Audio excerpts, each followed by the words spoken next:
defer functionality to defer taking action on an email to a specific day or a specific day and time. We'll use Shall Be Done Now's inbox to talk about how to use the add-in to implement the defer functionality. Shelby has an email from Polystyrene that notifies him that he has a teleconference next Tuesday at 11.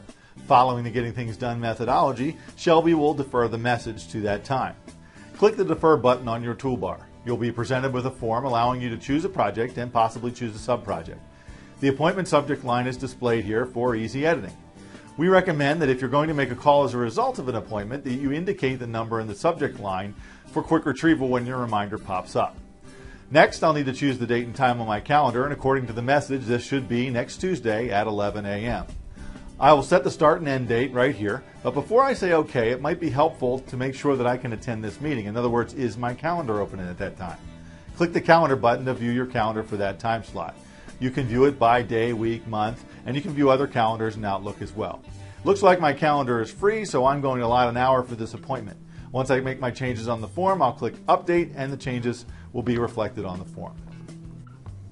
By checking the Reminder checkbox, which is displayed below the start and end dates, you're creating an Outlook reminder for the newly deferred email. The add-in will use your default reminder setting, or you can choose your own if you like. We'll select an hour. You can open up the appointment upon creation if you want to update the body or add other information about the appointment.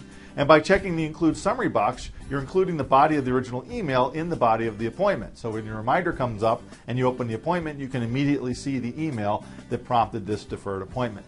Uncheck the box if you'd like to leave the body of the appointment blank. Finally, you can choose a folder for reference if you'd like to save the original email to another folder in addition to the GTD at Deferred folder. Click OK to continue processing the message. So what happened? The original email is no longer in the inbox. It's been processed out and safely moved to the at Deferred folder under your inbox. And the newly created appointment is on your calendar. You can open up the original email message by opening the appointment and clicking the Open Mail button on the GTD toolbar. For more information on the appointment toolbar, review the toolbar tour section of this application. Let's talk about other options in Defer. By checking the Delete Original Email checkbox, you're deleting the original email and not moving it to the at Deferred folder. If Leave Copy in the folder is checked, a copy of the original email remains in your inbox and the original email is moved to the at Deferred folder. It's important to note that if both the Delete Original Email and Leave Copy in folder are checked, the original email will remain in your inbox, but no copy of the mail will go to your at Deferred folder. You can also choose a folder for reference if you want to save the original email message in a folder in addition to your GTD at Deferred folder. Check the Save for Reference checkbox and the Select Folder form appears. Select a folder where you'd like to save a copy of the email and click OK.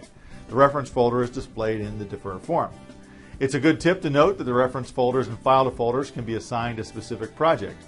So once you've checked the Save for Reference checkbox, the reference folder will automatically be populated with the assigned folder for that project.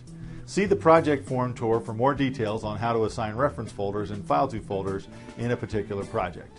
Using the Defer button is a great way to implement the GTD methodology Defer on a particular email message. You can save them to a specific day or a specific time, just as you've learned in the GTD methodology. Don't forget to scan your calendar during your daily and weekly reviews so that you can make sure that you have everything covered.